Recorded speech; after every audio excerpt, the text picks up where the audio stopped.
નમસ્કાર મિત્રો, આજે આપણે એવા વ્યક્તિત્વને મળવા જઈ રહ્યા છીએ કે જે એક આદર્શ પુત્ર છે, એક આદર્શ પિતા છે, એક આદર્શ બિઝનેસમેન છે અને સાથે સાથે સેવાની એક મુહૂર્ત પણ છે.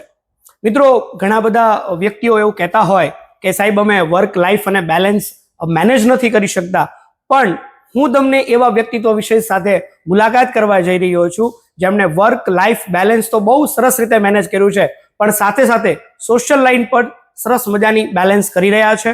હા મિત્રો, એ વ્યક્તિત્વ વિશેષ એટલે કે મુઠ્ઠી ઉચેરા માનવી અને વર્તમાન સમયમાં આમ કહી શકાય તો સેવાની જેને ભેખ ધારણ કરી છે અને સેવા કરવાનું જેને ભગીરથ બીડું જેમણે ઝડપ્યું છે એવા વ્યક્તિત્વ વિશેષ એટલે ભાવેશભાઈ રફાળિયા આપણી વચ્ચે છે.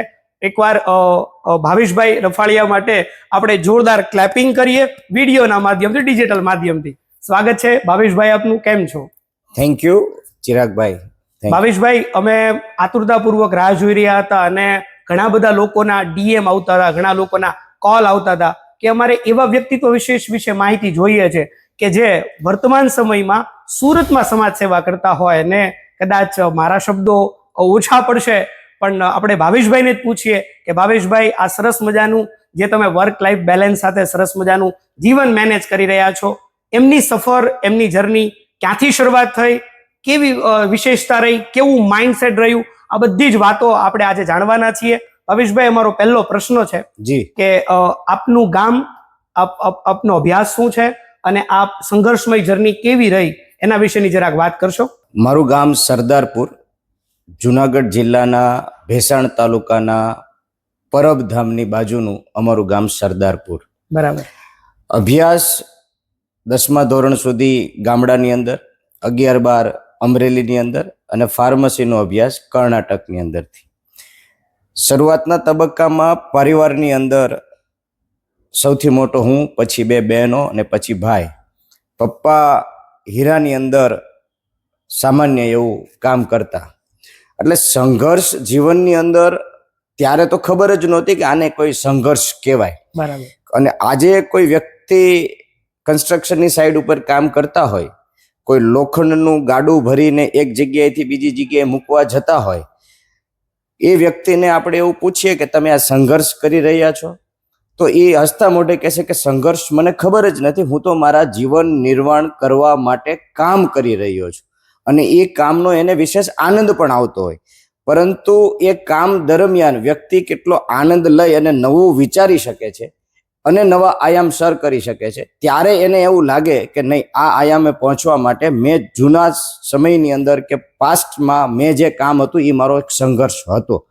એટલે સંઘર્ષ કરવા કરતા હું એને એવું કહીશ કે જે કામ કરી રહ્યા છો એને સ્વીકારો, એમાંથી શું નવું કરી શકાય, એમાં શું નવું વિચારી શકાય, અને એ જે કામ છે એમાંથી આર્થિક ઉપાર્જન જે થાય છે એમાંથી વધુ સારું આર્થિક ઉપાર્જન હકારાત્મક અભિગમ સાથે વધતા જઈએ, એ જીવનની કળા અને એ જ જીવન જીવવાનો સુખીનો રસ્તો હોય છે. આવું વ્યક્તિગત હું માનું છું. હાલના તબક્કે શરૂઆતમાં ફાર્મસીનો અભ્યાસ પૂર્ણ કરીને પરિવારની આર્થિક સ્થિતિ એવી નહોતી કે કોઈ બિઝનેસ કરવા માટે, રોકાણ કરવા માટે પૈસા હોય. એક સામાન્ય સારી કંપનીમાં દવામાં ફાર્માસ્યુટિકલ પ્રોડક્ટનું માર્કેટિંગ કરવાના વ્યવસાયથી, એક સામાન્ય નોકરીથી જીવનની શરૂઆત કરેલી. અને કુદરતે સંયોગ, સંજોગ, મહેનત, કોઈ આશીર્વાદ, નસીબ, લક, આપણે જે બધું કહેતા હોઈએ એ બધાનો પૂરો સમન્વય થાય અને જીવન આજે સુરત શહેરની અંદર ઘણી બધી હોસ્પિટલોની અંદર અમે સક્સેસફુલી મેડિકલ સ્ટોર રન કરી રહ્યા છીએ. સાથે દવાની કંપનીની અંદર માર્કેટિંગના વ્યવસાય થકી બરાબર ઘણું બધું સોમાનભેર જીવી શકાય એવું આર્થિક ઉપાર્જન કરી રહ્યા છીએ. અને પરિવાર સાથે, સામાજિક પ્રવૃત્તિઓ સાથે જીવનનો આનંદ લઈ રહ્યા છીએ. એટલે સંઘર્ષ, તમારો સવાલ હતો કે સંઘર્ષમય જીવન, તો હું એવું જ કહીશ કે સંઘર્ષ જીવનને એટલો બધો સ્પર્શ નહીં થવા દેવાનો કે આપણે જે કામ કરીએ છીએ ને એ બેસ્ટ કેવી રીતે કરીએ, અને એ જીવનનો એક ભાગ હોય છે અને જીવનના ભાગને સ્વીકારવાનો અને આગળ વધવાનો. બરાબર. એટલે મોટા ભાગના વ્યક્તિઓ કામ આવ્યું, થોડુંક પ્રેશર આવ્યું, થોડુંક પ્રોબ્લેમ્સ આવ્યા એટલે એથી ભાગવાના રસ્તા ગોતતા હોય છે, પણ આની જગ્યાએ ભાવેશભાઈની જે વાત છે કે પેલું કહેવાય, તમે શબ્દ પણ સાંભળ્યા હશે, કાં તો કામને ગમતું કરો અથવા તો તમે ગમતું કામ કરો. આ બે શબ્દ અને આ બે વાક્ય ભાવેશભાઈના જીવન સાથે ખૂબ સરસ મજાના મેચ થાય છે. અત્યારના જે યુવાનો આજે સરસ મજાનો પોડકાસ્ટ જોઈ રહ્યા છો, એમને પણ ભાવેશભાઈના જીવનમાંથી જો પ્રેરણા લેવી હોય તો એ જ લેવાય કે જીવનમાં જ્યારે પણ તમે સંઘર્ષ કરી રહ્યા હોય, કામ કરી રહ્યા હોય, ત્યારે હર્ડલ્સ આવશે, પ્રોબ્લેમ્સ આવશે, પણ નાસી ન છૂટો અને એમાં લડો અને તમારી મનપસંદ સફળતા તમે એમાંથી પ્રાપ્ત કરશો. સાથે સાથે ભાવેશભાઈ, અમારે એ જાણવું છે જી. કે બધા એવું કહેતા હોય કે કોઈ સફળ પુરુષ પાછળ એ કોઈ સ્ત્રીનો હાથ હોય. આ કહેવત આપણે સાંભળી છે, પણ એની પહેલાની પણ એક કહેવત છે કે કોઈ સફળ પુરુષ પાછળ એના મા બાપની આખી જિંદગી હોય. તો ભાવેશભાઈ, અમે એ જાણવા માંગીએ છીએ કે તમારા સફળતા પાછળ તમારા મા બાપની શું ભૂમિકા છે, જરા જણાવશો? દરેક વ્યક્તિ જીવનમાં સફળ થાય ત્યારે હું વ્યક્તિગત રીતે એવું માનું છું કે કોઈ છોડને જ્યારે રોપવામાં આવે ત્યારે એને શરૂઆતના તબક્કામાં પિંજરામાં રાખવામાં આવે, કારણ કે એને એટલું બધું નુકસાન ન થાય કે ઢોર ઢાખરથી નુકસાન ન થાય, પવનથી નુકસાન ન થાય, પડી ન જાય.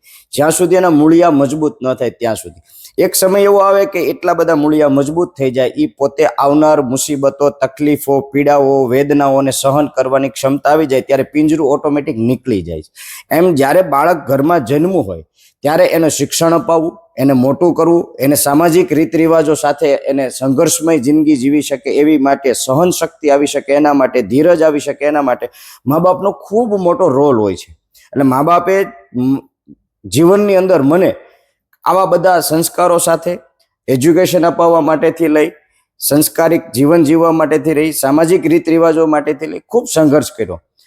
પછી જ્યારે નોકરી કરવાનો સમય આવે, કોઈ કામ કરવાનો સમય આવે ત્યારે મા બાપનું સપોર્ટ સાથે જે સંસ્થા સાથે જોડાયેલા હોય ત્યાં કોઈ વ્યક્તિ મળ્યો હોય કે આપણે મેન્ટર તરીકે આપણે સપોર્ટ કરતા હોય અને જીવન ધીમે ધીમે આગળ વધતું જતું હોય. એટલે હું વ્યક્તિગત રીતે દરેકના જીવનની અંદર જ્યારે ભણતર સુધીનો સમય હોય અને મુસીબતનો સમય હોય ત્યારે પરિવાર અને મા બાપ તો સાથે હોય, આવું મને વ્યક્તિગત લાગે છે અને મારા જીવનમાં પણ આવું જ છે. ભાવેશભાઈ, હું તમને મારી વાત કરું.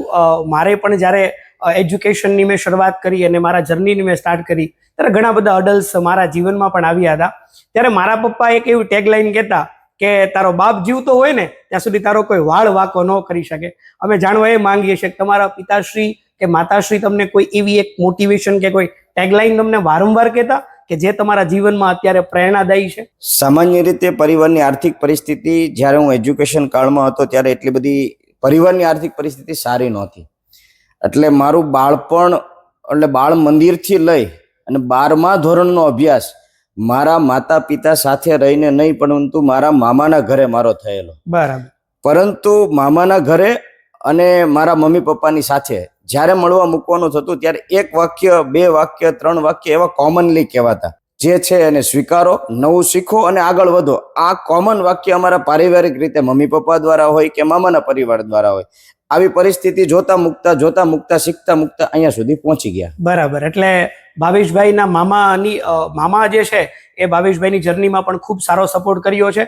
આપણે પેલી કહેવત છે ને કે ના કોઈના અભાવમાં ના કોઈના પ્રભાવમાં. મિત્રો, જીવન તમારું છે, તમે જીવો માત્ર તમારા સ્વભાવમાં. જે મળ્યું છે, જેટલું મળ્યું છે એને એક્સેપ્ટ કરો, બની શકે સુધારો કરવાનો પ્રયત્ન થાય તો સુધારો કરો અને જીવનમાં માંગી સફળતા, ધારી સફળતા પ્રાપ્ત કરો. ભાવેશભાઈ સાથે સવાલો આજે એવા મળી રહ્યા છે, કોઈ સ્ક્રિપ્ટ નથી અને એ એક વાત એ છે કે હૃદયથી સવાલ પૂછાય છે અને ભાવેશભાઈ હૃદયથી જવાબ આપે છે. હવે પોઈન્ટનો સવાલ કે હરેક સફળ પુરુષ પાછળ એક સ્ત્રીનો હાથ હોય છે. તો મેં સાંભળ્યું છે કે આમ તો હું મારા ભાભી કહું, તમને ભાઈ કહું છું, એટલે આપણા ધર્મપત્નીનો તમને અહીંયા સુધી એક સફળ બિઝનેસમેન બનાવવામાં, એક સફળ સેવાકીય વ્યક્તિ બનાવવામાં આપના ધર્મપત્નીનો શું ભૂમિકા રહી છે? ચિરાગભાઈ, સવાલ ખૂબ સારો છે અને આ સવાલનો સામાન્ય રીતે બધા જ પુરુષોનો જવાબ એવો હોય છે સામાન્ય રીતે કે સ્ત્રીનો ખૂબ મોટો સિંહ ફાળો રહ્યો છે સફળતા માટે. અને મારા જીવનમાં પણ હું જો એવું કહું કે મારા જ્યારે મેરેજ થયા, મેરેજ પહેલા હું આર્થિક રીતે સુખી સંપન્ન વ્યવસ્થિત મારી નોકરી ચાલતી હતી, હું વ્યવસ્થિત સેટલ હતો. કોઈ કારણથી મેં એક નવું સાહસ કર્યું મારા મેરેજ સમય દરમિયાન. બરાબર. મારા નવા મેરેજ થયા ત્યારે મેં કોઈ સાહસ કર્યું અને એ સાહસ મારું ખોટું પડ્યું. અને મારી એવી પરિસ્થિતિનું પારિવારિક નિર્માણ થયું. વ્યક્તિગત રીતે હું ઘરનો મોટો ભાઈ તરીકે કામ કરતો, તો આર્થિક આવક બધી અટવાઈ ગઈ. અને ત્યારે પરિવારનું સંભાળવું, બધાને સાથે રાખવા, હોય ના હોય પરંતુ કળાવા દેવું નહીં, એ બધી પરિસ્થિતિની અંદર મારા ધર્મપત્ની શિલ્પાએ મને ખૂબ સપોર્ટ કર્યો છે. એક વાક્ય સામાન્ય રીતે પરિવારમાં અમારું કહેવાતું, જે થશે તે સ્વીકારશું, તમે આગળ વધો, આપણે બધા સાથે છીએ. અને ક્યારેય કોઈ એવી પરિસ્થિતિ હોય ત્યારે સામાન્ય રીતે જીદ કરવી, કોઈ મેળવવું, કોઈ માંગવું ન હોય તો એના માટે કોઈ ધમપછાડા કરવા, આવું અમારા પરિવારમાં લગભગ આવ્યું જ નથી. આજે પણ આર્થિક રીતે સમાનભેર જીવી શકાય એવી પરિસ્થિતિ છે, ત્યારે પણ સામાન્ય રીતે કેમ જીવવું અને સામાન્ય વ્યક્તિઓ સાથે કેવી રીતે આર્થિક વ્યવહાર સાથે જીવવું, આવું મારા ધર્મપત્ની મને વારંવાર કહેતા હોય છે. બરાબર. તો ભાવેશભાઈના ધર્મપત્ની અને આ જેટલા કોઈ વિડીયો સાંભળી રહ્યા હોય, પોડકાસ્ટ સાંભળી રહ્યા હોય, એ ધર્મપત્નીઓને પણ એ જ કહેવાનું કે જ્યારે કોઈ પુરુષ, પતિ, ભાઈ, પિતા સંઘર્ષ દરમિયાન હોય ત્યારે હંમેશા એમને ટેકો આપીએ. અને એવું કહેવાય છે ને કે કોઈ પણ સ્ત્રી હોય એ એના પતિને જો નોકર બનાવશે ને તો પોતે નોકરાણી બનશે. પણ અહીંયા શિલ્પા ભાભી જે છે, શિલ્પાબેન જે છે, એમને એવું વિચાર્યું કે હું મારા હસબન્ડને રાજા બનાવું ને તો હું રાણી બનીને ખૂબ સરસ રીતે જીવી શકું છું. અને આજે એ રાજા સાથે અને રાણીની વાતો આપણે કરી રહ્યા છીએ. તો જે લોકો સાંભળી રહ્યા છે એ સંઘર્ષમય જીવનમાં પુરુષને હંમેશા ટેકો આપવાનો આદર્શ તમે રાખજો. સાથે સાથે ભાવેશભાઈ, તમે એ વાત કરી કે તમારી જર્ની ખૂબ સંઘર્ષમય રહી. તમે એક RM તરીકે તમે તમારું વર્કઆઉટ તમે સ્ટાર્ટ કર્યું, માર્કેટિંગનું તમે વર્ક કરતા, તો મને એવું લાગે છે કે વર્ક સહેલું તો નહીં હોય, અને પહેલી વારમાં તો બધા લોકોએ હા નહીં પાડી હોય. તો ત્યારે કેવું માઇન્ડસેટ રાખવું પડે જ્યારે શરૂઆતમાં આપણે કોઈ નવું સાહસ કરતા હોય, નવું કામ કરતા હોય, માર્કેટિંગનું કામ છે એટલે લોકો પાસે જવાનું થાય તો રિજેક્શન ભાવેશભાઈ આવે છે. અત્યારના લોકો રિજેક્શન સહન નથી કરી શકતા, સ્ટ્રેસમાં અને તણાવમાં આવી જાય છે. તો એ સમય ઉપર તમે કેવું માઇન્ડસેટ રાખીને, કેવા વિચાર રાખીને ચાલતા, જરાક એ જણાવશો તો આનંદ થશે. મારો પ્રોફેશન મેડિકલ રિપ્રેઝેન્ટેટિવ, ઓકે, એટલે કે ફાર્માસ્યુટિકલ દવાની પ્રોડક્ટનું માર્કેટિંગ કરવા જવાનો આ મારો પ્રોફેશન, આ મારો જોબ. જે તે સમયની અંદર કોઈ વ્યક્તિ પાસે આપણે આપણું પ્રોડક્ટ લઈને જઈએ, સામેવાળા વ્યક્તિ આપણને મળે, કદાચ ન પણ મળે, 2-3 કલાક રાહ જોઈએ, એમને કંઈક કામ આવી જાય તો આપણને ન પણ મળે તો આપણી સાથે કામ પણ ન થઈ શકે. આ 2 પ્રકારનું કામ હોય. એક આપણે આપણા જીવનને આર્થિક રીતે સુખી સંપન્ન કરવા માટે કરતા હોઈએ, બીજું કંપનીએ આપણને કોઈ ટાર્ગેટ આપ્યો હોય, ટાર્ગેટ એચીવ કરવા માટે પણ આ કામ કરતા હોઈએ. અને જ્યારે કામ થાય તો આપણને ખુશી થાય, પરંતુ ઝાઝા ભાગના કિસ્સામાં માર્કેટિંગમાં કામ થવાની સંભાવના થોડી નહિવત રહેલી હોય છે. હું વ્યક્તિગત રીતે એવું માનું છું કે કોઈ પણ પ્રકારની પ્રોડક્ટનું માર્કેટિંગ કરતા પહેલા વ્યક્તિએ પોતાનું જાતનું માર્કેટિંગ કરવું પડે. પોતાનો સ્વભાવ હોય, પોતાની આવડત હોય, પોતાનો વલણ હોય, પોતાની વાણી હોય, પોતાનું વર્તન હોય, પોતાનો વ્યવહાર હોય, આ બધી જ વસ્તુઓ સામેવાળા વ્યક્તિના હૃદય સુધી પહોંચે તો બાય ડિફોલ્ટ તમારી પ્રોડક્ટ, તમારી સર્વિસ, તમે જે કહેવા માંગતા હોય તે વાત સામેવાળાના હૃદય સુધી પહોંચે.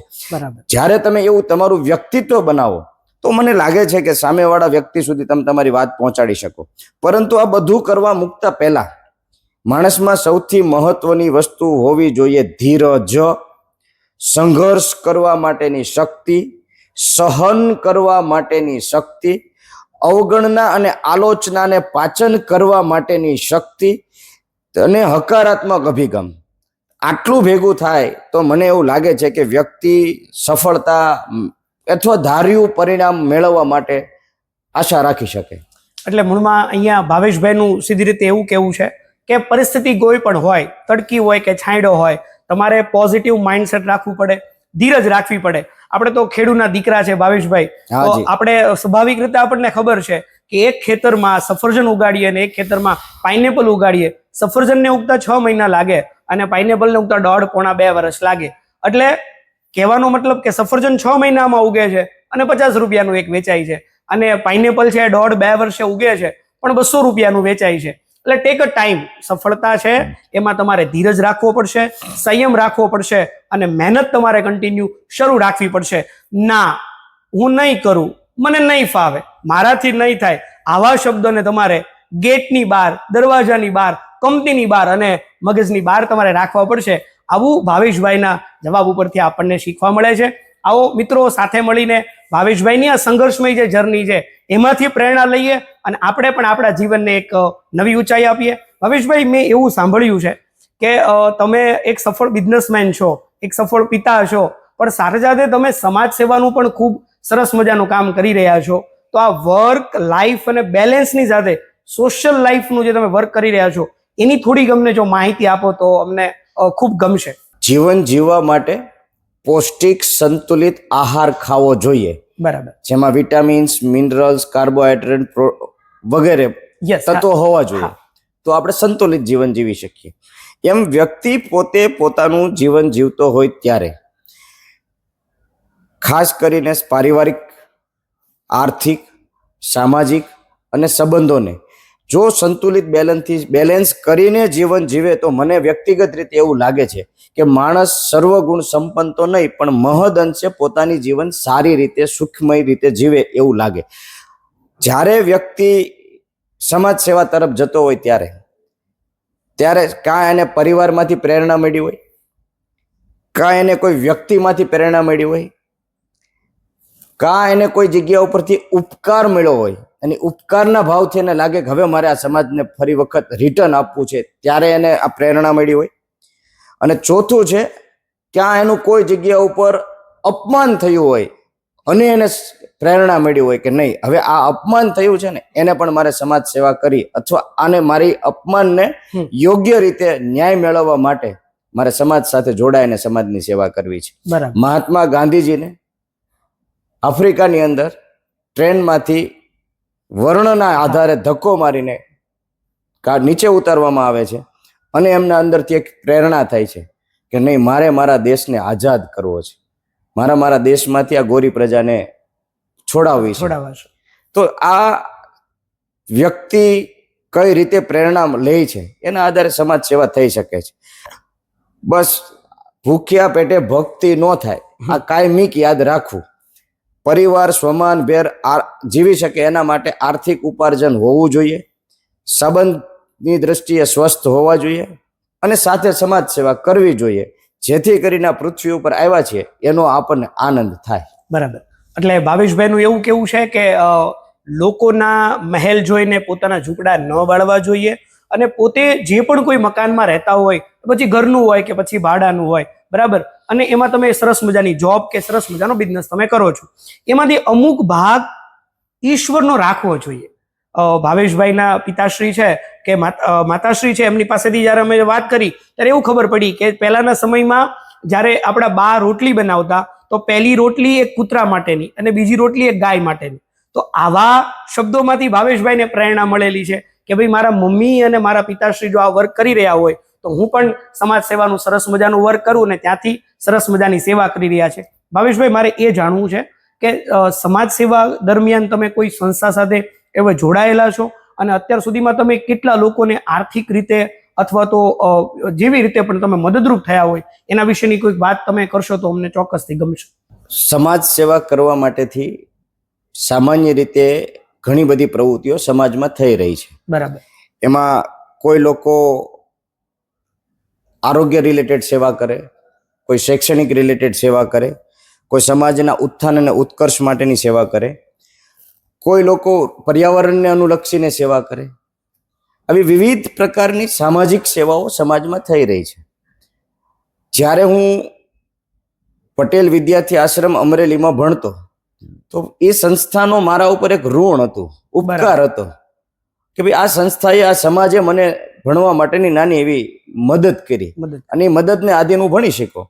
એ સમય દરમિયાન ભણતર પૂર્ણ થયું, ધંધા રોજગારમાં નાની એવી કામ કરતા હતા, ત્યારે ખોડલધામ સંસ્થાની નિર્માણ અર્થે કામ શરૂ થયું.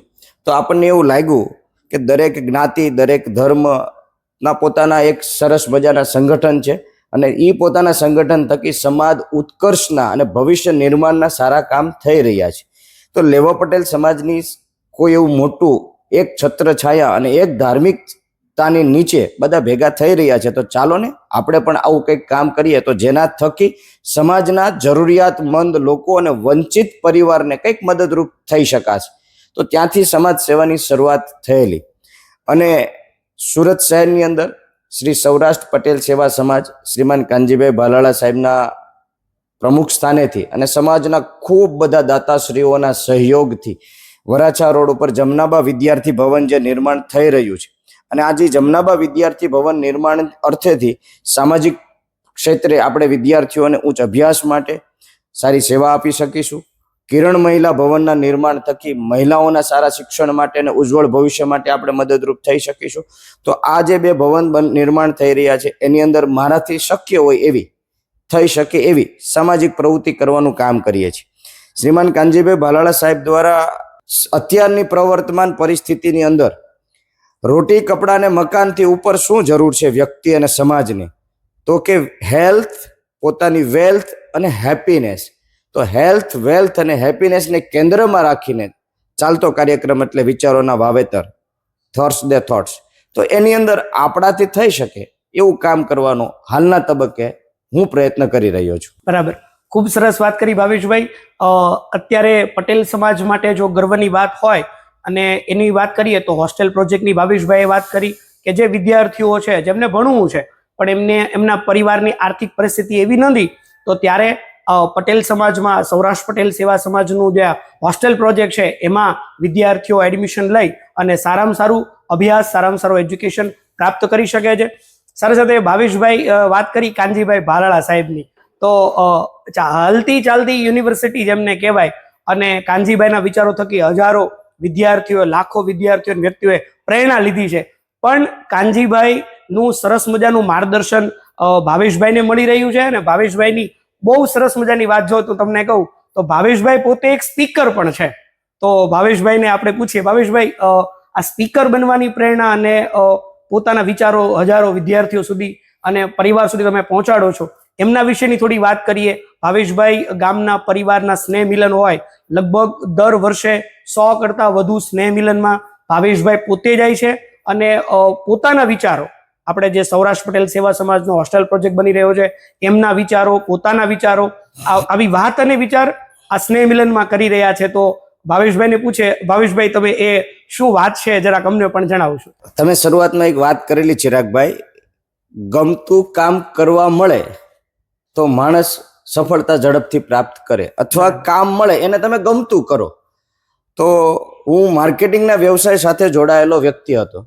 એટલે માર્કેટિંગની અંદર સામાન્ય રીતે કોઈ વસ્તુ વેચવા જઈએ, સેલ કરવા જઈએ તો સામેવાળાને સમજાવવાની હોય. તો બોલવું વ્યવસ્થિત રીતે પડે તો સામેવાળાને આપણી વાત સમજાય. તો જ્યારથી સામાજિક સેવાની સંસ્થાઓ સાથે કામ કરતા ગયા ત્યારે કઈ વાત કહેવાની હોય, કોઈ મુદ્દાની રજૂઆત કરવાની હોય તો એ અવસર મને મળતો. તો મને યાદ છે કે ક્યારેક સ્વાગત પ્રવચનથી શરૂઆત કરેલી હોય તો ક્યારેક આભાર વિધિ કરવાની આવે કે જેની અંદર સામાન્ય ફોર્માલિટીઝ રહેતી હોય, પરંતુ નિત્યક્રમ પ્રમાણે એકનું એક કામ કરવા મળતું ગયું. શીખતા ગયા, સ્વીકારતા ગયા, સમજતા ગયા અને જવાબદારીપૂર્વક સભાન અવસ્થાની અંદર શું કરી શકાય આવું વિચાર કરતા કરતા આગળ વધતા ગયા. સમાજે અને સામાજિક સંસ્થાઓએ જવાબદારી આપતા ગયા. તો એક સમય એવો આવ્યો કે ક્યારેક 5000 લોકોને, ક્યારેક 2000 લોકોને, ક્યારેક 7-10 હજાર લોકોને, અને એક અવસર તો એવો પણ જીવનમાં પ્રાપ્ત થયો કે યશસ્વી વડાપ્રધાનની વર્ચ્યુઅલી ઉપસ્થિતિ હોય અને ગુજરાત રાજ્યના મુખ્યમંત્રીની એ મંચ ઉપર ઉપસ્થિતિ હોય, અને એ મંચ ઉપરની ઉપસ્થિતિ આટલી મોટા મંચની સંચાલન કરવાનો અવસર પણ આ કામ કરતા કરતા અહીંયા સુધી આવતા મળવા પાત્ર થયો. પરંતુ આ કોઈ એક દિવસની, એક રાતની કે એક મહિનાનું કામ નથી હોતું. આપ બી જાણો છો કે કોઈ પણ કામ વારંવાર કરવામાં આવે અને એમાં તમે જાગૃત અવસ્થાની અંદર રહી અને કંઈક શીખીને, સ્વીકારીને કરો તો ધીમે ધીમે આગળ વધી શકાય. એટલે ક્યારે મેં એવું વ્યક્તિગત વિચાર્યું પણ નહોતું આજથી 5-7 વર્ષ પહેલા કે હું કોઈ સ્પીકર બનવા જઈશ, કે મને કોઈ આવું સ્ટેજ મળે, કે હું કોઈ ગેટ ટુગેધરમાં જાઉં, કે સામાજિક પ્રાસંગિક પ્રવચનમાં જાઉં, કે પારિવારિક સ્નેહ મિલનમાં જાઉં. પણ કરતા ગયા, કોઈ મુદ્દાઓને ન્યાય માટે કોઈ બોલતા ગયા તો લોકોએ કીધું, સ્વીકાર્યું, આગળ વધતા ગયા. અને હાલના તબક્કે એવું તો નહીં જ કહી શકું કે એક્સપર્ટ સ્પીકર, પરંતુ થઈ શકે એ વાત સામેવાળાને મૂકવા માટેનો પ્રયત્ન કરી રહ્યા છીએ. ભાવેશભાઈ સાથે હું પણ કહી દઉં કે મારું કામ પણ એક જ સ્પીકર તરીકેનું છે. હું સમગ્ર ગુજરાતમાં સેમિનાર ને એવું કરું છું. પણ ભાવેશભાઈ, અમે પુસ્તકો વાંચી અને કદાચ અમે બોલતા હશું, પણ આપ શ્રી તો કોઠાહૂજ અને દીર્ઘદ્રષ્ટિથી વાત કરતા હોય અને લોકોને વાત તમે સરળતાથી પહોંચાડી શકો છો અને વધુમાં વધુ લોકો સુધી આ વાત પહોંચી પણ શકે છે. આપણા આ સરસ મજાની પોડકાસ્ટ જર્નીને આપણે આગળ વધારવા છે ત્યારે ભાવેશભાઈ આપણે ફરી એકવાર સમાજ સેવાના પોઈન્ટ્સ ઉપર આવીએ, કેમ કે આપ એક સમાજ સેવાની મૂર્તિ કે અમે કહેવાઉં છો. નોર્મલી જો વાત કરીએ તો મંદબુદ્ધિનું કોઈ પણ બાળક હોય કે કોઈ વ્યક્તિ હોય તો એમને પોપટભાઈ જોતા હોય છે. બાળકોના શિક્ષણનો પ્રશ્ન હોય તો મહિપતભાઈ એમને જોતા હોય છે. કાયદાકીય બાબતે કોઈ વાત હોય તો મેહુલભાઈ બોગરા જોતા હોય છે. એમ હું સુરતમાં જો સમાજ સેવાની વાત કરું તો એક જ નામ આવે, ભાવેશભાઈ રફાળિયા સાહેબ. તો ભાવેશભાઈ, મારે એ વાત કરવી છે. થોડોક એમ પ્રશ્ન છે, થોડોક અંગત છે અને પૂછતા મને ખચકાટ થાય છે કે ભાવેશભાઈ, સોસાયટીમાં પ્રમુખ બનવાની વાત જ્યારે ઘરે કરવામાં આવે ને ત્યારે પહેલા એવું કહી તમે રહેવા દેજો, તમે પ્રમુખ ના બનતા, ગાળો ખાવાના ધંધા કહેવાય. તો ભાવેશભાઈ, તમે જે સમાજ સેવા કરી રહ્યા છો એમાં કોઈ દિવસે તમને કોઈ એવો ખરાબ અનુભવ, કડવો અનુભવ થયો જેનાથી તમને એવું થયું કે ભાઈ હવે રહેવા દો, હવે મારે નથી કરવું એમ? સમાજ સેવા કરવા માટે જ્યારે કોઈ વ્યક્તિ પોતાની જાતને તૈયાર કરે ને તો એની પહેલા એ વ્યક્તિએ આલોચના, અપમાન, અવગણના સહન કરવાની તૈયારી સાથે જવું જરૂરી છે. બરાબર. કારણ કે તમારો કોઈ નિજી સ્વાર્થ નથી. તમારે એમાંથી સામાજિક, આર્થિક કે કોઈ અન્ય તમારો વ્યક્તિગત સ્વાર્થ નથી. બસ તમે જાઓ છો, તમને લાગે છે, તમને અનુભવ થાય છે કે ભાઈ મારે આ કામ કરીને બીજાને મદદરૂપ થવું છે. તમે સાચા છો, તમે ભીતરથી સાચા છો, તમને વ્યક્તિગત લાગે છે કે હું જે કરું છું એ મારી સભાન અવસ્થામાં, જાગૃત અવસ્થામાં બીજા માટે ભલું થાય એવો મારો પ્રયત્ન છે. તો આવી અગવડતા પડે, અવગણના થાય, આલોચના થાય, અવરોધ પણ આવે ત્યારે પોતાની જાતને બહુ નિખાલસપણે, શાંતિપ્રિય રીતે, હલકાઈથી લેવાનું, એટલે તમને બહુ તકલીફ ન થાય. પરંતુ હા, જવાબદારી સ્વીકારવી જોઈએ અને જવાબદારીપૂર્વક નિભાવવી જોઈએ. તો જ એક સામાજિક ઉત્તરદાયિત્વ આપણા જીવનમાં આવ્યું એવું કહેવાશે. બરાબર. એટલે જે વ્યક્તિઓ એવું વિચારે છે કે મારે સમાજ સેવા કરવી છે અને મારે સમાજ સેવાના વ્યક્તિ તરીકે મારે આગળ વધવું છે, ત્યારે એણે ભાવેશભાઈના શબ્દો યાદ રાખવાના કે આલોચના સહન કરવી પડે. કે પેલું ભોળાનાથ ભોળા કેમ રહી ગયા? કેમ કે એમણે ઝેર પીધું, એમણે વિષ પીધું.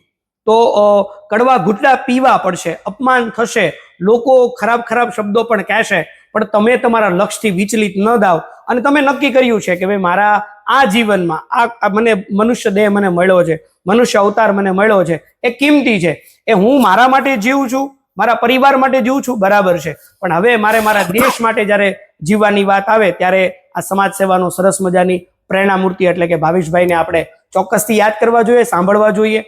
સરદાર પટેલ સાહેબની વાત કરું ભાવેશભાઈ, કે સરદાર પટેલ સાહેબ જ્યાં સુધી સમાજ સેવા કરવા માટે નતા આવ્યા ને ત્યાં સુધી એ પરિવારના સરદાર હતા.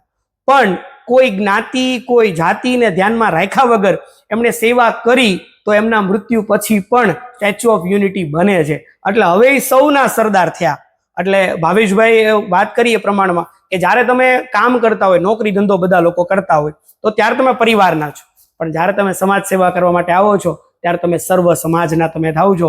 અને એવા સર્વ સમાજના પ્રેરણામૂર્તિ એટલે ભાવેશભાઈ, ખરેખર તમે આજે અમારા આમંત્રણને માન આપી આપ અહીંયા આવ્યા. અમને ભાવેશભાઈ ખૂબ ગમે છે. વાતના દોરને આપણે આગળ વધારીએ છીએ અને ભાવેશભાઈ એ પૂછવું છે કે વારંવાર અમુક લોકો સિદ્ધાંતોને નેવે મૂકી દે, સિદ્ધાંતો વારંવાર બદલી નાખે.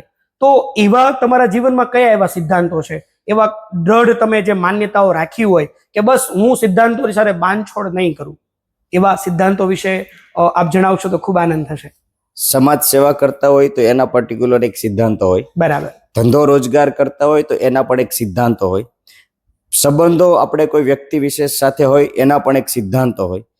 તો જ્યારે ધંધો કરતા હોય તો આપણે એક મોરલ નક્કી કરેલું હોય કે ભાઈ આ મારી નીતિમત્તા છે, આ મારું લેવલ છે, આ મારું કામ કરવાની લિમિટ અને મર્યાદા છે. બરાબર. કોઈ વ્યક્તિ દૂધનો બિઝનેસ કરે છે તો એને ખબર જ છે કે મારે દૂધમાં પાણી નથી નાખવાનું, એ એનો સિદ્ધાંત છે. એટલે સામાન્ય રીતે વ્યક્તિગત રીતે સમાજ સેવા કરતા હોય ત્યારે પણ, ધંધો કરતા હોય ત્યારે પણ અને સામાજિક રીત રિવાજના સંબંધો હોય એમાં પણ પોતાના વ્યક્તિગત સિદ્ધાંતો સાથે જ રહેવું પડે. જે લોકો સિદ્ધાંતોને નેવે મૂકીને કામ કરે છે એની કોઈ વિશ્વસનીયતા કે ક્રેડિબિલિટી એટલી બધી જીવનમાં ક્રિએટ કરી શકતા નથી. જે લોકો સિદ્ધાંતો સાથે, પોતાની મર્યાદા સાથે, પોતાના નક્કી કરેલા ધારાધોરણ સાથે કામ કરે છે, સમાજ સેવા કરતા હોય તો ભલે, ધંધો રોજગાર કરતા હોય તો ભલે, અને સંબંધો હોય તો ભલે, એકના એક દિવસ એ વ્યક્તિ ઉપર વિશ્વાસ સમાજ પણ કરે છે, પરિવાર પણ કરે છે, સંબંધોને આધીન સામાજિક રીત રિવાજના લોકો પણ એના ઉપર વિશ્વાસ કરે છે. એટલે સિદ્ધાંત કોઈ એક સિદ્ધાંત એવો ના હોય, પણ વ્યક્તિગત રીતે હું કહું તો ઘણા બધા એવા સિદ્ધાંતો હોય કે એનાથી નીચે આપણે નહીં કરીએ. એમ કે ભાઈ જે સંસ્થા જે હેતુ માટે બની છે એ હેતુને લોકો માન આપે છે, એ વિચારને લોકો માન આપે છે. આપણે વાત કરીએ હોય કે ભાઈ અનામત આંદોલન આવ્યું હતું, તો અનામતને કારણે લોકો એમની સંગઠન સાથે લોકો જોડાણા હતા. એ હેતુ હતો, એનો વિચાર હતો. વ્યક્તિગત સંસ્થા સાથે લોકો કોઈ જોડાતા નથી હોતા. તો તમે જે વિચાર ધારો કે આપણે એમ નક્કી કરીએ બંને મિત્ર મળીને કે કાલથી આપણે વૃક્ષારોપણના કામ કરવા છે, તો એના એક પર્ટિક્યુલરલી એસઓપી બને કે ભાઈ આપણે આવી રીતે દાન એકત્ર કરશું, આવી રીતે વૃક્ષારોપણ કરશું. તો વૃક્ષારોપણ માટે જે લોકોને જીવનમાં લાગણી હશે એ લોકો આપણે સાથે જોડાતા જશે. જે લોકોને બ્લડની આપણે વાત કરીએ કે ભાઈ બ્લડ ડોનેશનના કેમ્પ કરવા છે, તો જે લોકોને બ્લડની એમ લાગતું છે કે જીવનની અંદર બ્લડનું બહુ મહત્વ છે, તો બ્લડ ડોનેશનની પ્રવૃત્તિ સાથે લોકો આપણી સાથે જોડાતા જશે. જેને એમ લાગે કે વડીલો માટે કંઈક સેવા કરવી છે, વૃદ્ધ લોકો માટે સેવા કરવી છે, નિરાધાર, નિસહાય, નિસંતાન લોકો માટે સેવા કરવી છે, તો એનું બેનર લગાવશું, એનો વિચાર મૂકીશું સમાજમાં. તો એની વિચાર સાથે જેની લાગણી જોડાયેલી હશે એ લોકો આપણી સાથે જોડાતા જશે, અને એ આપણો એક સિદ્ધાંત બનશે કે નહીં, આ સિદ્ધાંતમાં જ આપણે કામ કરશું. ખૂબ સરસ વાત કરી ભાવેશભાઈ, અમારે એ જાણવું છે કે અત્યારના ઘણા બધા વિદ્યાર્થી, ઘણા બધા યુવાનો અમને મેસેજ કરતા હોય છે કે સર અમારે સમાજ સેવા કરવી છે. તો અમે એને મેસેજનો રિપ્લે પણ આપીએ છીએ કે સમાજ સેવા ખાલી ફોટો પડાવવા નથી કરવાની. અમુક લોકો આપણે ભાવેશભાઈ જોઈએ છે સમાજમાં કોઈ પણ પ્રવૃત્તિ થાય ને તો ફોટો પડાવવામાં એ લોકો આગળ હોય, પણ જ્યારે ઝૂકીને વળીને કામ જ્યારે કરવું પડે ને ત્યારે ખરેખર તકલીફો પડતી હોય છે. તો એ તકલીફોની અવગણના નથી કરવાની, એ તકલીફો આવવાની છે. માત્ર ફોટો પડાવવા માટે સમાજ સેવા નથી કરવાની. ભાવેશભાઈ જેવા વ્યક્તિત્વ છે, આપણે જોઈએ કે આટલા બધા કામ કરે છે, આટલી બધી સંસ્થાઓ સાથે સંકળાયેલા છે. આ કામ છે ને સાહેબ, રાત્રે 12 વાગે પણ આવે, 1 વાગે પણ આવે, અને એવું પણ થાય ભાવેશભાઈને વાત કરતા મને એ પણ ખબર પડે કે સાંજે 4 વાગે કોઈને એમરજન્સી આવે તો ઊંઘ હોય, થાક્યા હોય, સવારે 6 વાગ્યાથી લઈને સાંજે 12 વાગ્યા સુધી કામ કરતા હોય, અને સાંજે 4 વાગે કોઈ એમ કે મેડિકલ ઇમરજન્સી છે તો આલ્યો મારા કારની ચાવી, મારી જરૂર પડે તો મને કહેજો, અને પૈસાની જરૂર પડે તો પૈસા પણ આપવામાં આવે. સાહેબ, આ તન, મન અને ધન ત્રણેયથી ઘસાવવું પડે ને ત્યારે સમાજ સેવાની સાચી મુહૂર્ત બની શકતા હોય છો. એવા વ્યક્તિત્વ વિશેષ એટલે ભાવેશભાઈ આપણી વચ્ચે ઉપસ્થિત છે. ભાવેશભાઈ, મારે વાત એ કરવી છે કે યુવાનોને સુરતમાં સમાજ સેવા કરવા માટે જોડાવવું છે, બરાબર? તો કોઈ એવી 1-2 સંસ્થાના નામ આપો કે જેમાં યુવાનોનું ગ્રુપ હોય, ટીમ હોય, કે જેમાં એ લોકો જોડાઈ શકે અને સાચા હૃદયથી, હજી કહું છું, ફોટા પાડવા માટે નહીં, સાચા હૃદયથી જોડાઈ અને ખરેખર એને યુવાનોનું એક ગ્રુપ બને, ટીમ બને અને સારા લેવલથી કામ કરી શકે એવી 1-2 સંસ્થાના નામ. ચિરાગભાઈ, સમાજ સેવાની પરિભાષા અને વ્યાખ્યા વ્યક્તિગત રીતે બદલતી હોય છે. બરાબર. સમાજ સેવા દરેક માણસે કરતા જ હોય છે અને કરવી પણ જોઈએ. તમે ટ્રાફિકના નિયમનું પાલન કરો, સમાજની પહેલી સેવા છે. બરાબર. રોડ ઉપર કચરો ન નાખીએ, પિચકારી ન મારીએ, સમાજની જ સેવા છે. બરાબર. કોઈ વૃદ્ધ રસ્તો ઓળંગી રહ્યા છે અને એમને ઓળંગવામાં તમે મદદરૂપ થાવ છો, આ સમાજની જ સેવા છે. આપણે બેંકમાં જઈએ છીએ, કોઈ ફોર્મ ભરી રહ્યું છે, આરટીજીએસ નું, એનઈએફટી નું ફોર્મ ભરે છે, એમને ફોર્મ ભરતા નથી આવડતું અને આપણે એને મદદરૂપ થઈએ છીએ, આ એક સમાજ સેવા જ છે. રેલવે સ્ટેશન આપણે જઈએ અને કોઈને ખ્યાલ નથી કે મારે 2 નંબર કે 5 નંબરના પ્લેટફોર્મ ઉપર મારી ટ્રેન આવે છે, આપણે એને મદદરૂપ થઈએ છીએ, આ સમાજ સેવા જ છે. પહેલા તો આપણા આવા ગુણ બધા જ આવી જાય તો મને લાગે છે કે આવનાર સમયની અંદર સમાજ સેવા ધીમે ધીમે કરવાની જરૂરિયાત જ ઓછી પડશે. કોઈને લોહીની જરૂરિયાત છે તો આપણે એવું નક્કી કરીએ કે દર 3 મહિને હું મારું બ્લડ ડોનેશન સ્વૈચ્છિક રીતે જઈ અને કરી આવીશ. તો મને લાગે છે કે જો દરેક સમાજની અંદરનો વ્યક્તિ જાગૃત થઈ જાય અને પોતે દર 3 મહિને બ્લડ દઈ આવે તો બ્લડ ડોનેશન કેમ્પ કરવાની જ જરૂર ના પડે. હા બરાબર છે. કોઈના ઘરમાં વ્યક્તિ મૃત્યુ પામે અને એમ કે મારે ચક્ષુદાન ને દેહદાન કરવા છે, તો મને લાગે છે કે ચક્ષુદાન જે કરતી સંસ્થા છે આ દેશમાં જેટલા પણ અંધ લોકો છે એને ચક્ષુ મળી જાય. આપણે દરેક વ્યક્તિ એવું નક્કી કરીએ કે ભાઈ આપણે દર વર્ષે એક વૃક્ષ વાવવું છે, મારા બર્થડે, એનિવર્સરી અથવા કોઈ યાદગાર દિવસે, તો વૃક્ષારોપણ કરવાની મને નથી લાગતું કે બહુ એટલી મોટી જરૂર પડે. તો વ્યક્તિગત રીતે જો એવો અભિગમ આપણા જીવનમાં રોજ બરોજ ઘડાઈ જાય તો સમાજ સેવા આપણા સાથે જોડાઈ ગયેલી જ કહેવાય છે. પરંતુ ક્યાંક અંશે આ ઘડાતું નથી ત્યારે જે વ્યક્તિને જે પ્રકારની સેવા કરવી છે, કોઈને એમ લાગે કે ભાઈ મારે જરૂરિયાતમંદ લોકો, વંચિત લોકોને મારે શિક્ષણમાં મદદરૂપ થવું છે, તો એ શિક્ષણમાં મદદરૂપ થાય તો એ પર્ટિક્યુલર એક NGO ચાલતી હોય, સંસ્થા ચાલતી હોય, આપણે સમાજમાં જુઓ તો એ સંસ્થા પાસે જઈએ, એની પદ્ધતિ જોઈએ, એની રીત રિવાજ જોઈએ, એની કામ કરવાની ક્ષેત્ર જોઈએ, ત્યાં જઈને બેસીએ. શરૂઆતના તબક્કાની અંદર તો કેવું થશે કે તમારી હાજરીની નોંધ લેવાશે, પછી આપણને એક નાની જવાબદારી આપવામાં આવે, પછી મોટી જવાબદારી આપવામાં આવે, અને એમ કરતા કરતા કરતા એ સંસ્થાનો તમે અભિન્ન અંગ બની જાઓ. પણ એના માટે તમારે નિત્યક્રમ પ્રમાણે, વ્યક્તિએ નિત્યક્રમ પ્રમાણે ત્યાં જવું પડે, સ્વીકારવું પડે, કામ કરવું પડે, અને લોકો એને ગણે કે ભાઈ આ વ્યક્તિ આ પ્રકારની સંસ્થા સાથે જોડાયેલો છે. આપે જ હમણાં કીધું, કોઈ એક વ્યક્તિ કાયદાકીય મદદ કરી રહ્યું છે, કોઈ એક વ્યક્તિ શૈક્ષણિક મદદ કરી રહ્યું છે, કોઈ એક વ્યક્તિ નિસહાય નિરાધાર લોકોને મદદ કરી રહ્યું છે, તો એને પણ એક દિવસ તો શરૂઆત કરી જ હશે. હા બરાબર છે. તો કે ભાઈ મારે આ ક્ષેત્રમાં લોકોને મદદ કરવી છે. તો એવી જ રીતે સામાજિક સેવા કરતી ઘણી બધી સંસ્થાઓ સુરત શહેરમાં છે, ગુજરાત રાજ્યમાં છે, અને હું તો એમ કહું છું કે સામાજિક સેવા કરતી સંસ્થાઓને કારણે સમાજની ખૂબ બધી લોકો સામાજિક સેવાની પ્રવૃત્તિ થકી બગડતા અટકે છે. તમને કદાચ એવું લાગશે કે આ વાત કેમ આવી રીતે? એમ, જે માણસ સમાજ સાથે જોડાયેલો હોય ને એને સમાજનો બહુ મોટો ડર હોય.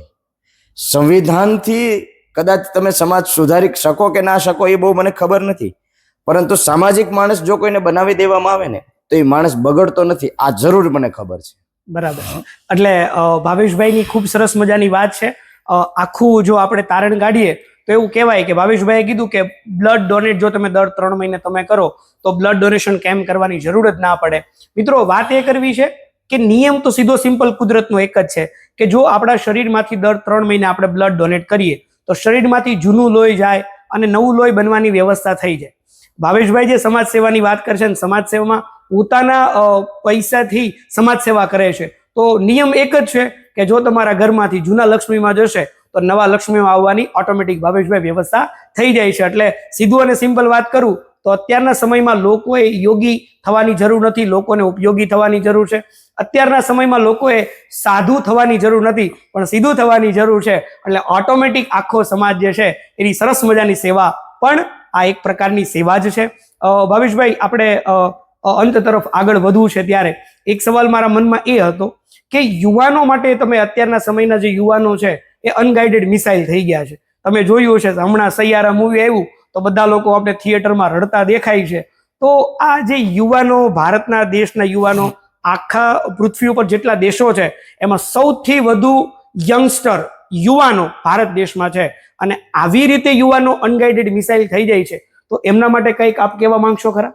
ચિરાગભાઈ, યુવાન છે ને, આપણે એની અંદાજિત ઉંમર એવું નક્કી કરીએ કે 18 વર્ષથી લઈને 28 વર્ષનો વ્યક્તિ, 32 વર્ષના વ્યક્તિને આપણે યુવાન કહીએ. આપણી પાસે મોબાઈલ હોય, આપણી પાસે લેપટોપ હોય, આપણી પાસે કાર હોય, એ દરેકમાં એક પ્રકારનું સોફ્ટવેર ફિટ કરવામાં આવેલો હોય અને એક હાર્ડવેર હોય. તો એપલનો મોબાઈલની અંદર iOS કામ કરે, એન્ડ્રોઈડ મોબાઈલની અંદર એન્ડ્રોઈડ સિસ્ટમ કામ કરે. તો હવે જ્યારે સિસ્ટમ ફિટ થતી હોય ને ત્યારે સમાજે, પરિવારે, શૈક્ષણિક પદ્ધતિએ, સભ્ય સંસ્કૃતિએ સાથે મળીને એ યુવાનની અંદર કયા પ્રકારનું પ્રોગ્રામિંગ કરેલું છે એ પ્રોગ્રામિંગને આધીન એ યુવાન આગળ જતા પરફોર્મન્સ કરે. હું બીજું નાનું એવું ઉદાહરણ આપું. કોઈ એક ઝાડ ઉગી રહ્યું છે, એ ઝાડની ડાળી ક્રોસ છે, બરોબર, એને સીધી કરવામાં ન આવે, અને જ્યારે ઝાડની ડાળી મજબૂત થઈ જાય અને ક્રોસ નીકળી પડે, પછી તમે એને ટેકો આપો, પછી તમે એને સીધો કરવાનો પ્રયત્ન કરો, તો મને નથી લાગતું કે ક્રોસ થયેલી ડાળી મજબૂત થડ થઈ ગયા પછી અથવા મજબૂત ડાળી થઈ ગયા પછી તમે એને સીધી ના કરી શકો. પરંતુ જ્યારે ખબર પડે કે ક્રોસ જાય છે, એ જ સમયની અંદર જો એને ટેકો આપવામાં આવ્યો હોય, એ જ સમયની અંદર એને યોગ્ય રૂપ આપવામાં આવ્યું હોય, તો મને લાગે છે કે યોગ્ય સમયે યોગ્ય વૃક્ષ મળી શકે. એટલે યુવાનોને માટે મારે ખાસ એક વસ્તુ જ કહેવાની ઈચ્છા થાય આ તબક્કે, કે આપણે બધાએ સાથે મળીને યુવાન વયની અંદર સંઘર્ષ કરવા માટેની માનસિકતા બનાવવી જોઈએ, સહન કરવાની માનસિકતા બનાવવી જોઈએ, આલોચના અવગણને પી શકીએ, આપણે એને જીરવી શકીએ આવી આપણી વિચારધારા બનાવવી જોઈએ. ખાસ કરીને મને એવું લાગે કે અત્યારના યુવાનો અને અત્યારની જે ટીનેજર્સ છે એ લોકોને સફળ થવું છે, પૈસાવાળું થવું છે, પદ જોઈએ છે, પ્રતિષ્ઠા જોઈએ છે, બધું જ મેળવી લેવું છે, પરંતુ એમને સંઘર્ષ નથી કરવો, મહેનત નથી કરવી. આ અભિગમ આજ્ઞામાં હોય એવું ક્યાંક અંશે આપણને લાગે છે. પરંતુ ધીરજપૂર્વક, સંઘર્ષપૂર્વક, સન્માન સાથે મહેનત કરશું તો અને તો જ જીવનમાં તમે નક્કી કરેલું લક્ષ્ય પ્રાપ્ત થઈ શકે, આવું મને લાગે છે. પૃથ્વી ઉપર આપણે દરેક જીવમાંથી બીજો એક જીવ પ્રસૂતિ દ્વારા નિર્માણ પામે, તો એની એક સમય મર્યાદા હોય. માનવ જાતિની અંદર કોઈ મહિલા પ્રેગ્નેન્ટ થાય તો 9 મહિના પછી બાળકનો જન્મ થાય. કેટલી બી ઉતાવળ કરી લો, કેટલું બી કામ કરી લો, સમયને આધીન જ બાળકનો જન્મ થાય. એમ સંઘર્ષ મતલબ સફળતા કે લક્ષ્ય કે મહેનત કે નક્કી કરેલું પરિણામ મેળવવા માટે માણસે સમય આપવો પડે, ધીરજ રાખવી પડે, સંઘર્ષ કરવો પડે, સહન કરવું પડે, શીખવું પડે, તો જ પ્રાપ્ત થાય. બાકી રાતોરાત કોઈ સફળતા મળતી નથી. એટલે યુવાનો ખાસ જ્યારે સાંભળી રહ્યા છે ત્યારે શોર્ટકટમાં જેને પૈસાવાળું બનવું છે ને એને છેલ્લા 2 વર્ષ નક્કી કરી રાખવાના કટ, શોર્ટકટ, એમાં કટ ઘણા ખરા લોકો થઈ ગયા છે. ઉતાવળે આંબા ન પાકે, આવા આપણા ઘડિયાઓ આપણને કહેતા હોય છે, અને આ કહેવતને સાચા અર્થમાં સાકાર પણ આપણે કરવી જોઈએ. અને ભાવેશભાઈની વાત ઉપરથી જ આપણે આખું ઇન્ક્લુડ કરીએ, મૂળમાં એનો નિચોડ કાઢીએ તો જીવનમાં છે ને પ્રેરણાદાયક વ્યક્તિઓ આપણે સંઘર્ષ આપણા કરતા આપણા મમ્મી પપ્પા છે. આપણા રોલ મોડલ, આપણા આઈડિયલ આપણા મમ્મી પપ્પા છે, નહીં કે આ સુપરસ્ટાર હીરો કે કોઈ હિરોઈન. કોઈ મોટિવેશન સ્પીકરને જો તમે ન સાંભળો ચાલશે, કોઈ હીરો કે હિરોઈનને તમે ન જુઓ ચાલશે, પણ ભાવેશભાઈ કહેવાનો મતલબ તો એ છે કે આપણા મમ્મી પપ્પાએ આટલા સંઘર્ષ કરીને જ્યારે આપણે જન્મ આપ્યો છે, આપને ભણાવ્યા છે, આપને ગણાવ્યા છે, ત્યારે ચોક્કસથી આપણા આઈડિયલ, આપણા હીરો એ જ હોવા જોઈએ. ભાવેશભાઈ, વાતમાંથી વાત નીકળે છે, તમને સાથે પૂછી લઉં, મમ્મી પપ્પા તો તમારા આઈડિયલ છે, બીજું કોઈ એવો વ્યક્તિ ખરા કે જ્યારે તમને કોઈ અટવાય, તમને કોઈ પ્રોબ્લેમ્સ આવે, તમારા માર્ગદર્શનની જરૂર હોય તો તમે એ વ્યક્તિની ખાસથી સલાહ લ્યો છો, એવું કોઈ વ્યક્તિ ખરું? ચિરાગભાઈ, જીવનમાં દરેક તબક્કા હોય. બરાબર. આઈડિયલ વ્યક્તિ આપણા જીવનમાં કોણ બને ને એના એક તબક્કા હોય એવું હું માનું છું. બરાબર. દરેકના જીવનમાં મમ્મી પપ્પા આઈડિયલ હોય, કારણ કે એમની સાથે આપણું બાળપણ ગુજારવું હોય, આપણે એને ભણાવવા હોય, આપણે એને ગણાવ્યા હોય, આપણા માટે એને ઘણો સંઘર્ષ કર્યો હોય, એને પોતાના અરમાનો, આશાઓ, અપેક્ષાઓને સાઈડમાં રાખીને સંતાનોની આશા અપેક્ષા પૂર્ણ કરી હોય. એટલે જરૂરથી મા બાપ દરેક માટે આઈડિયલ હોય જ છે. બરાબર. પણ જ્યારે તમે કોઈ ફિલ્ડમાં જાઓ છો, જ્યારે તમે કોઈ કામ કરવા માટે જાઓ છો, ત્યારે તમે દરેક વ્યક્તિ, હું એવું માનું છું કે દરેક વ્યક્તિમાં કંઈક શીખવા જેવું હોય જ છે. બરાબર. તો એ જે શીખવા જેવું હોય છે એ પારખવાની જો આપણો નજરિયો બની જાય ને તો દરેક વ્યક્તિ આપણો ગુરુ હોય. બરાબર. પરંતુ આપણો એ અભિગમ બનતો નથી, એટલા માટે આપણે એમાંથી કંઈ શીખતા નથી. અને શીખે કોણ ખબર છે? કે પોતાને પહેલા તો મને એવું લાગે કે મારામાં કંઈક ઘટે છે, મને કંઈક આવડતું નથી, તો હું કોઈકમાંથી શીખવાનો પ્રયત્ન કરીશ. તમે મને સવાલ એવો પૂછો કે તમે તમારા જીવનની અંદર કયા વ્યક્તિ પાસેથી કંઈક શીખો છો, માર્ગદર્શન લ્યો છો, અથવા એને મૂંઝાવ ત્યારે પૂછો છો? હા, ધંધા રોજગારમાં હોય તો મારા 2-4 વ્યક્તિઓ નક્કી કરેલા છે કે જેમની સાથે હું મારી વાત શેર કરું અને એમાંથી હું શીખું. સામાજિક સેવાની પ્રવૃત્તિની હોય તો પણ 1-2 વ્યક્તિઓ એવા છે કે જેમની સાથે હું વાત કરું, પૂછું અને શીખું. અને પારિવારિક સંબંધોની વાત હોય તો પણ અમુક વ્યક્તિઓ એવા છે મારી કે નજીકથી કે જેમને હું એમાંથી હું શીખું. ચિરાગભાઈ, ઘણી બધી વખત આપણે ઘણા બધા લોકો પાસેથી વસ્તુ શીખતા હોય, વાત શીખતા હોય, ધંધો શીખતા હોય. મને તો એવું પણ લાગે કે હું મારા હરીફ પાસેથી પણ ઘણી વાર શીખતો હોય. બરાબર. પણ આપણે એને કહેતા ના હોય કે હું તમારામાંથી શીખતા હોઈએ છીએ. એ પણ આપણા ગુરુ જ છે. એટલે આવા ઘણા બધા વ્યક્તિઓના કારણે હું મારા જીવનમાં ઘણું બધું શીખો છું, અને આજે પણ હજી મને એવું લાગે છે કે જીવનમાં ઘણું બધું શીખવાનું બાકી પણ છે. એટલે યુવાનો અને મિત્રોને ખાસ વાત મારે એ કરવી છે કે તમે પેલું સ્લોગન સાંભળ્યું હશે કે શીખવાનું બંધ તો જીતવાનું બંધ. અને ભાવેશભાઈ તો વાત કરી કે મારા પ્રતિસ્પર્ધી આપણે દુશ્મન નથી, પણ પ્રતિસ્પર્ધી પાસેથી પણ જો શીખવા મળે તો આપણે ખરેખર શીખવાનો લર્નિંગ એટીટ્યુડ આપણે રાખવો જોઈએ. આ પૃથ્વી ઉપર આવ્યા છીએ તો એક વિદ્યાર્થી બનીને જો ખરેખર જીવશું ને તો જીવશું પણ અને જીતશું પણ અને સુખી અને સંપન્ન પણ રહેશું. મારે ભાવેશભાઈને એવું થશે કે ચિરાગભાઈ મારા જીવનમાં આટલી બધી વસ્તુ કેવી રીતે જાણી છે. મને એ પણ ખબર છે કે ગુજરાતમાં જેમનું બધાના મોઢા ઉપર એક વ્યક્તિનું નામ છે. આપણે કોઈ પક્ષ સાથે કોઈ પ્રકારનું લેવા દેવા નથી કે આપણે કોઈ કમ્પેરિઝન નથી કરતા, પણ એક નામ ચર્ચામાં રહ્યું છે, ગોપાલભાઈ ઇટાલિયા.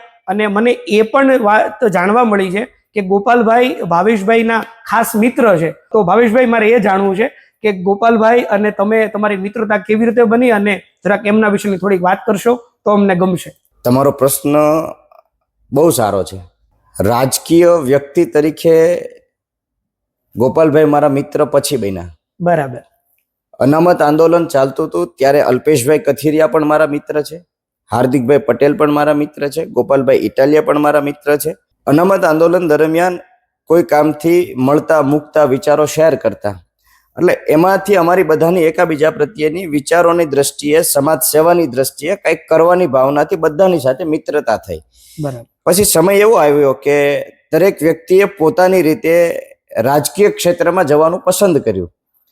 તો ગોપાલભાઈ ઇટાલીએ એક રાજકીય પાર્ટી પસંદ કરી, અલ્પેશભાઈ કથિરિયાએ કોઈ એક રાજકીય પાર્ટી પસંદ કરી, હાર્દિકભાઈ પટેલે પણ કોઈ એક રાજકીય પાર્ટી પસંદ કરી, અને બધા મિત્રો પોતાની રીતે રાજકારણમાં આવી અને સમાજને કંઈક સારું મળે, સિસ્ટમમાં કંઈક સુધારો લાવી શકાય, આવો એમનો અભિગમ હતો. તો પોતપોતાની રીતે રાજકારણમાં આવ્યા અને પોતાની રીતે કામ કરવા લાગ્યા.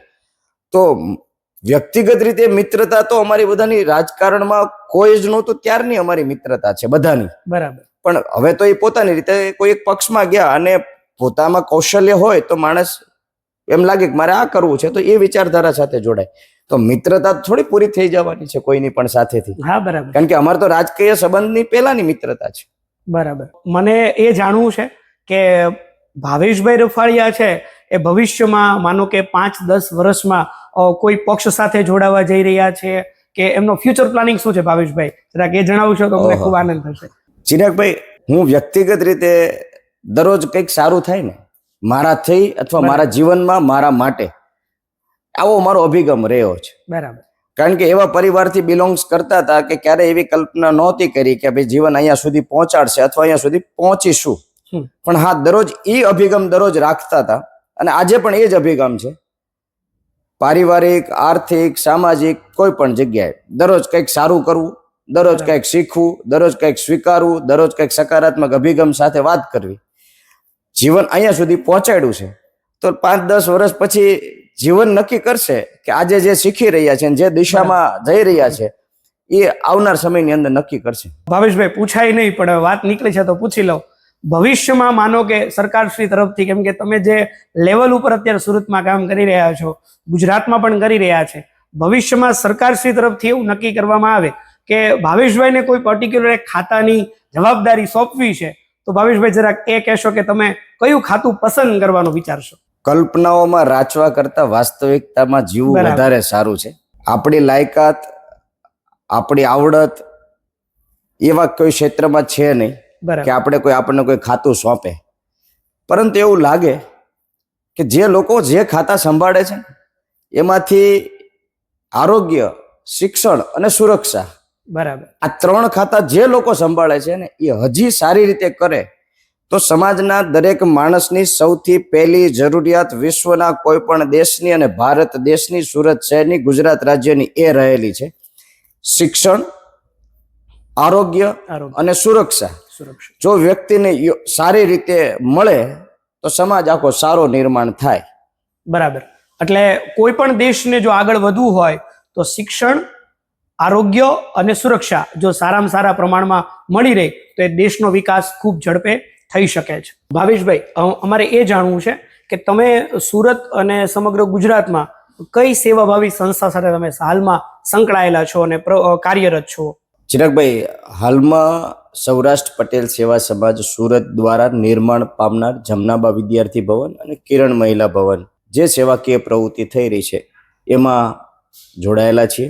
યુવા સંસ્કૃતિ ચેરિટેબલ ટ્રસ્ટ દ્વારા વડીલો માટે જે નિર્માણ થઈ રહ્યું છે સંસ્કૃતિ ધામનું, એમની સેવાકીય પ્રવૃત્તિ સાથે જોડાયેલા છીએ. અને લેવા પટેલ સમાજનું આત્મગૌરવની સંસ્થા એટલે કે ખોડલધામ, તો ખોડલધામની પ્રવૃત્તિઓ સાથે જોડાયેલા છીએ. સાથે લોક સમર્પણ બ્લડ બેંકની નાની મોટી પ્રવૃત્તિઓ થતી હોય તો લોક સમર્પણ બ્લડ બેંક સાથે જોડાયેલા છીએ. એટલે આવી વિવિધ સંસ્થાઓ સાથે જેટલું થઈ શકે એવી રીતે આ 4 સંસ્થાઓ સાથે સેવા કરી રહ્યા છીએ. બરાબર. એટલે કોઈ પણ વ્યક્તિએ સમાજ સેવા કરવી હોય તો તન મન અને ધન સાથે જોડાઈને વ્યવસ્થિત સરસ મજાની સેવા અત્યારે હાલમાં ભાવેશભાઈ કરી રહ્યા છે. ભાવેશભાઈ, મારે એ જાણવું છે કે અત્યારના સમયમાં યુવાનો જે છે એ થોડા ભટકી ગયા છે અને અમુક તબક્કે તો યુવાનો ડિપ્રેશનમાં વયા જાય છે, માનસિક સંતુલન ગુમાવી બેસે છે અને આપણે તો એવું પણ અવારનવાર પેપરમાં વાંચતા હોઈએ છીએ કે યુવાનો આત્મહત્યા પણ નાની ઉંમરમાં કરી લે છે.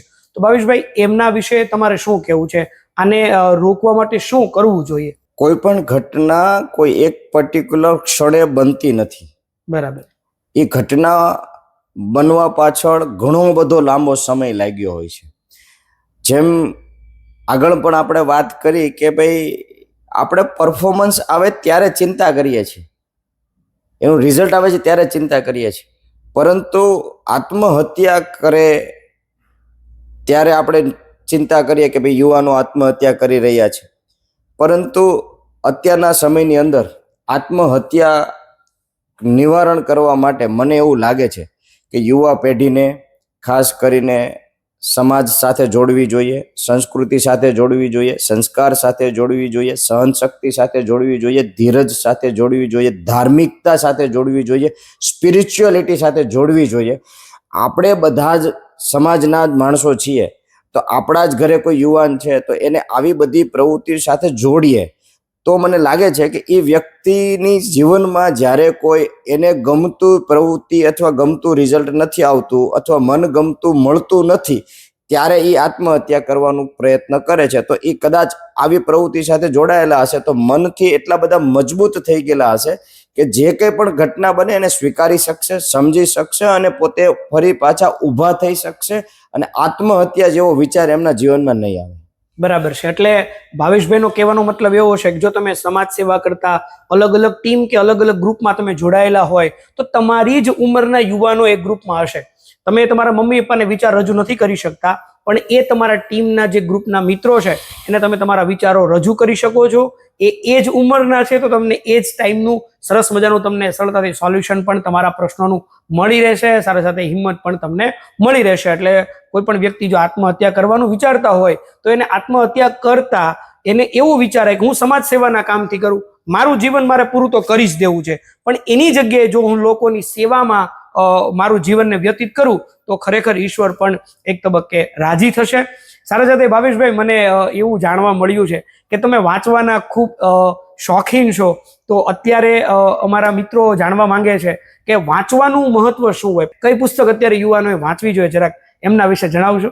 તનને, આપણા તન એટલે કે આપણા શરીરને ટકાવવા માટે ખોરાકની જરૂર છે, તો મનના માટેનો ખોરાક શું? બરાબર.